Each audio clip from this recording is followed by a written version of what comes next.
Another depth chart. Let's do it. 20, 25, 30, 35, 40, 45, 50, 45. There goes Davis. Oh, my God. Davis is going running all the way back. At nose, Dallas Walker IV is clearly going to be the starter. He's the most experienced. I wasn't the biggest fan of him coming out of Western Kentucky, but he seemed to take a major step as a run defender last year in his first year at Auburn. Massive dude. He was like 365 last year. But he's a really good athlete for his size, and with him trimming 20 pounds off that frame, he should be better conditioned to play more reps this year. Jordan Crawford, I'm a massive fan of Jordan Crawford. He has that tree stump build where he's able to play with just natural leverage. He's got really strong hands. He's violent off the ball. And he's got a lot of wiggle for a dude that you wouldn't expect. So he's a dude Auburn needs to take a major step this year, become more consistent as a run defender, and maybe offer something as a pass rusher. Malik Autry, still young, had his ups and downs last year. Jordan Crawford was more level than Malik Autry, but Malik Autry peaked higher in his reps last season. He's been cross-training at both nose and 3-tech. I think he settles in more as a 3-tech, but he has more of a nose body type. I comped him to Dexter Lawrence coming out of high school. So we'll see if he's able to fight for some reps this year. The guy he's mainly fighting with right now, St. Ferrier, veteran, had a pretty good year at App State last year. I think I view him as the Jacob Strand of the defensive line, where I think if you need him to get you out of a game, he can. But he's not somebody that's going to be what Quintrell Jamison-Travis was last year, where Quintrell Jamison-Travis was one of the best nose tackles in the SEC last season. At 3-tech, Cody Sigler has been a dude that's constantly talked about. And I really liked his tape at Arkansas State. He has a really good athletic profile. I think that he's going to be a dude that's going to definitely be an NFL guy. He was a dude that coming out of high school, went the D2 route with West Alabama, where he was very productive. 44 tackles, 13 TFLs, and 6 sacks in the 2 seasons he played in after redshirting. Then he went to Arkansas State and exploded. 35 tackles, 17 solos, 7 TFLs, 5 sacks, 27 pressures. If I had to use a word to describe Cody Sigler, it's chaos. He has some of that Malik Blockton-esque just ability to make plays. Buddy Mathis, I'm a big fan of Buddy Mathis. He was deployed mainly as a pass rush guy last year in pass rush packages for Blake Baker at LSU. He's got a lot of wiggle. He's a really good athlete. He doesn't have a ton of functional strength yet, but he's added about 10 or 15 pounds to his frame. So I think he's going to be really interesting. I comped him to Carl Brooks, who was at Bowling Green a while back. I scouted him because the Packers drafted him, and when I watched Buddy Mathis's tape, I saw Carl Brooks. Darian Smith, I love Darian Smith. I viewed him as a 5 technique. I thought that he would be able to fight for a 5-tech job this year, but they kicked him into 3-tech full-time. He's added about 10 pounds to his frame. I comped him to Colby Wooden because he is a polished pass rusher. He was very polished as a pass rusher as a freshman last year. He actually had a plan, and he had counters, and Auburn utilized him that way. So the interesting thing is going to be, can he be a better run defender, especially moving inside where you're going to be facing SEC-level guards at 270 pounds. That's going to be interesting. And then the guy that could maybe steal those run defense reps, Malik Autry, the girthiest guy by far of the 3-tech group. I just talked about him with the nose guys. Malik Autry, just talking about him, he might have the highest ceiling of any of these interior guys, period. He has an insane level of athleticism for a guy of his size. His biggest issue in high school was motor, and that showed up at times as a freshman last year. The thing is, we saw a lot of those issues also with Derek Brown, right? Where he wasn't a consistent effort guy in 16 and 17 and 18. And we saw in 2019, he became a top 10 pick to Carolina. Can Malik Autry consistently play with more effort? He obviously needs to become more technically sound with his hands. He needs to become better with his pad level, but the biggest issue with him will be motor. Can he be more consistent with that? And speaking about motor issues, Deshaun Womack, maybe the most frustrating watch of anybody in the transfer class, and Nate Johnson was pretty frustrating for me. Deshaun Womack, in the first 2 steps of any rep, looks like a first-round draft pick. He explodes off the ball. He's an insane athlete with long arms. He's a dude that would make NFL draft scouts nut their pants if he just had a motor. He's shown the ability to turn the corner on SEC tackles. He's shown he's flashed a bull rush against SEC tackles, but motor problems, leverage issues, and it's just like, if he would take that leap, the Keyron Crawford step from a technical standpoint, and could he have at least 75% the motor Keyron Crawford has? That's the question. Can he do that? And that will determine his success at Auburn. Just being honest. C.K. Murray, I really like C.K. Murray. He's not flashy at all. He's a true vet who played 3 positions for Auburn last year. He was a 5-tech, he was a pure edge guy, and he played off-ball linebacker in the 3-3 stack sets that they did. Consistent. Very consistent. You rarely saw him out of position on tape. He's going to give you a little bit of pop as a pass rusher. He's really good at setting the edge, and he has some ability to play in coverage, if you can believe it. He had an interesting spring because he was going through a waiver issue where his waiver got denied for some. He appealed for an extra year of eligibility because of an injury that occurred at TCU his freshman season. So then in the summer, he had a touch-up surgery on his knee, but he's already worked his way back into being the second edge guy. Jaquez Wilkes, very interesting. I really want to see if he can get reps this year because he's also a great athlete. The issue is he wasn't an edge in high school. He was a pure off-ball linebacker, and he also played the offensive side of the ball as well. He has had a really good start to fall camp. A really, really good start. He's worked his way to be able to consistently get reps to the point to where he's no longer a redshirt candidate for me this year. He's going to play. At 5-tech, Jared Smith. I love Jared Smith. He flashed last year. He has his issues in terms of keeping contained. He gets off his track sometimes. He has some leverage issues, and he doesn't have a polished pass rush plan yet. But I saw a real step from him in the 8A game. He had a great 8A game. Everybody heard about his pick 6, but him and Joe Simmons were really going at it, and it was really, really fun matchup to watch. He's somebody Auburn really needs to take a step this season. I come to Montez Sweat because the athletic profile just fits. If you go back and you watch Montez Sweat, his early years at Mississippi State, you'll see that as well. J.J. Falk's another interesting one. Similarly to Jaquez Wilkes, was an off-ball linebacker in high school. Last year he played 4 reps where he was a pure stand-up edge.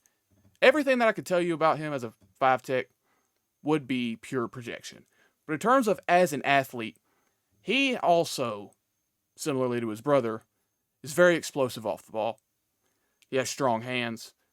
The question is just going to be, can he get up to speed in terms of his ability to play with leverage and consistently set the edge? That's the real question. Because I don't think he's going to be doing the things that his brother was doing where he was playing a lot of 4-eye as well. I think J.J. Falk's a pure 5-tech. Similarly to think of the role that Amaris Williams played for Auburn last year. So, I don't know yet. We'll just have to see. Elijah Melendez had a really, really, really good freshman season. He's a modern Mike Backer to me. He has the ability athletically to run the pole, and he has the instincts to defend against the run. The most impressive thing to me was the way he attacked blocks downhill, and he defeated them with his hands. And he did that better and better as the season went on. It was a consistent climb for him from first game of the season all the way to the end of the season. You never really saw a dip from him where he just had a terrible game. He still has his issues in coverage and understanding zone spacing, which is expected for a freshman linebacker. He's added about 15 pounds, which should help him in terms of functional strength. I comped him to Kenneth Murray. Michael Matthews-Canty was fun to watch. I was only able to find about 2 games for him. I like his instincts a lot. He was a safety prospect coming out of high school. He's added about 30 pounds to his frame. Instinctually, really good, and he also has the ability to play in coverage. So, for me, it was really big for Auburn in the portal to add another Mike body type because I didn't want to have to rely on Shadarius Tootle on early downs as a true freshman. So adding Michael Matthews-Canty was big for me. Now, Bryce Deese will take a lot of these backup Mike reps, and I'll get into him in the next segment, but Michael Matthews-Canty, early down linebacker, he's going to be really effective. Bryce Deese, similarly to Elijah Melendez, you can see he consistently got better as the season went on. Earlier on in the season when he was getting reps kind of sparingly, he was struggling to diagnose in the box, but as the season went on, he improved considerably. I still think he's more of a run and chase guy than anything. He still struggles in zone, but I think that he's going to have a defined role this year because he's been cross-training, and he's going to be the primary backup at both Mike and Will, and he's even been repping at nickel. I don't really think that that's going to become a real thing, but he's been doing it. I comped him to Edgerrin Cooper. Man, he is versatile. He's a really good blitzer, and he's improving as a run defender. DeMarcus Riddick, this one, man, it really sucks that he's been dealing with the injuries he's been dealing with, and that's really hampered his ability to develop, because as a freshman, he was getting a lot of playing time because there was a defined role for him as a run and chase guy and as a spy. But that role's not really open right now because Xavier Atkins can do that. Elijah Melendez can do that. And Bryce Deese can do that. So I really want to see, has he taken that next step? Has he become more of a complete player? Because you watch him on tape, his tape just screams athlete. There's no question about his physical tools. But through 2 seasons, we just haven't seen enough of the instincts, processing, and coverage ability to call him a complete linebacker. So we'll see. I'm really excited to see how his reps shake out this year. Does he get consistent playing time? That's the real question. And then Adam Balagoon Ali, just another freakishly athletic linebacker. Not a complete player at all yet. I don't even know really how much he's going to play. He could be an absolute demon on special teams, though. Then it will Xavier Atkins. All I really need to do here is just read off his awards. 2025 First Team All-SEC. 2025 Second Team All-American. 2025 Chuck Benderrick Award finalist. And then 2026 preseason First Team All-SEC. 2026 First Team Walter Camp preseason All-American. Xavier Atkins, if he takes another step in terms of his ability to play in coverage and his ability to consistently diagnose in the box, he'll be a first-round draft pick, even with how undersized he is. He is an absolute demon out there. Bryce Deese, we already broke down. DeMarcus Riddick, we've already broken down. Anquan Fagans is one of my favorites on the roster, just in general. He is so versatile. I comped him to Brian Branch. Brian Branch at Alabama was a dude who was a safety, but had the versatility to line up at nickel. And he ended up having to stick at nickel because of the depth that they had at safety. And I think Anquan Fagans will play that role. He is a chaos generator with really good ball skills. He can play man, he can play zone, he can be deployed as a blitzer. If you needed to play box safety, he can do that. And honestly, I'd stick him at boundary corner if I needed to. Champ Anthony is like the same thing. So versatile. Remember in 2024, Keontae Scott had been dealing with a lot of injuries, and it was something that wasn't talked about much, but he had a really rough start to the year where he was playing outside corner. And eventually it got to the point to where they benched Keontae, and they stuck Champ at corner against New Mexico. And then against Arkansas. And he had a really good start to that game, and it's just like everywhere you put Champ Anthony, he just performs. He can play post safety. He's a little light, but if you need him to, he's competitive and he can tackle pretty well. He could play in the box. I'd be perfectly fine if he started at boundary corner, and at nickel, he just makes plays. At field corner, don't get too caught up between field and boundary corner. This is just a way I could separate the two spots. Andre Jordan. Andre Jordan has legitimate power for production at both Oregon State and at UCLA.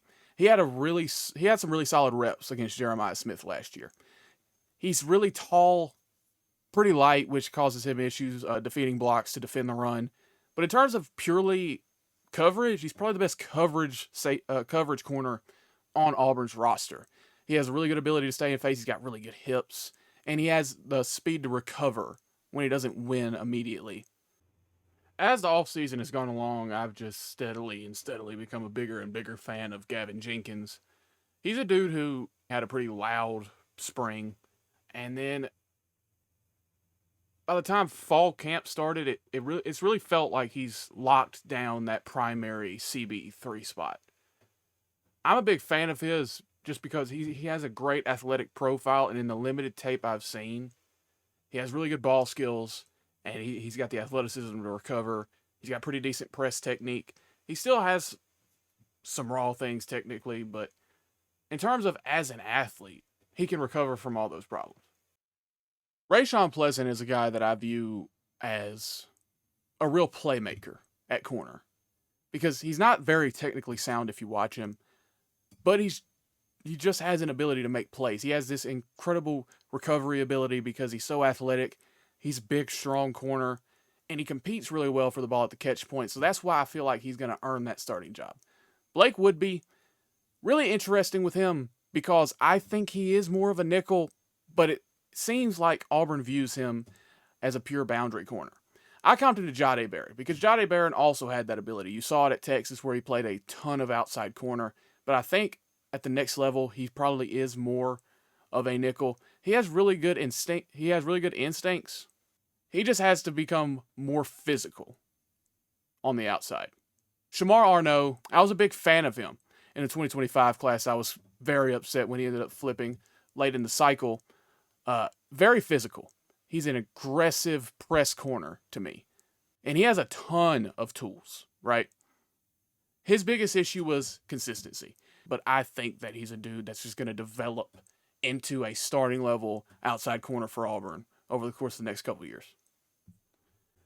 Sylvester Smith, I'm not a big fan of his fit at safety, if I'm being honest, but it seems like that's the way it's going because Eric Winters and Sylvester Smith were the top two at safety throughout the entire spring. And it just seems like, I don't know if it's Anquan Fagan's performance at nickel that has bumped Sylvester Smith to safety or what it is, but Sylvester Smith and Caleb Harris, it seems like it's been a battle at box safety. I'm not the biggest fan of him at safety because of the coverage issues and then the fact that he's not the best tackler. He's very physical. He makes a lot of big hits, and if you just watch his highlights, you'd think, oh my God, this dude is insane. And it's kind of like the Paris Ford syndrome for those of you that were draft nerds that watched Paris Ford in the draft process a few years ago. It was the same issue with him. He could make a lot of big hits, but he wasn't technically sound as a tackler. And that's the same issue I have with Sylvester Smith. But he seems to be winning that strong safety battle. Caleb Harris, he's Mr. Consistency. Had a rough start to last year, but eventually got back to his self that he was as a freshman. I wouldn't say necessarily improved, but he's consistent, and he doesn't make a ton of mistakes. And then Fred Gaskin, I commented to Donovan Kaufman because similarly to Donovan Kaufman, he's not a good coverage player. And I wouldn't necessarily say he's great at diagnosing and defending the run, but he just makes plays. Every time I would watch him at South Florida, he was consistently around the ball. Regardless of the position he put himself in, he'd get to the ball. And then at free, Eric Winters, just ridiculous athlete. For those of you that remember, he was a Ron Roberts linebacker recruit. And then eventually, DJ Durkin said he'd take him at safety. And then last year, he was playing post safety. And he has just insane range. He can play in the middle of the field because he's just a ridiculous athlete. He still makes occasional mistakes in coverage. It doesn't really matter because regardless of the position he puts himself in, he can just recover. And then Champ Anthony, again, just talk about his level of versatility.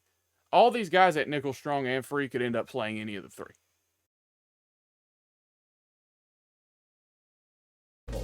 Selena, go!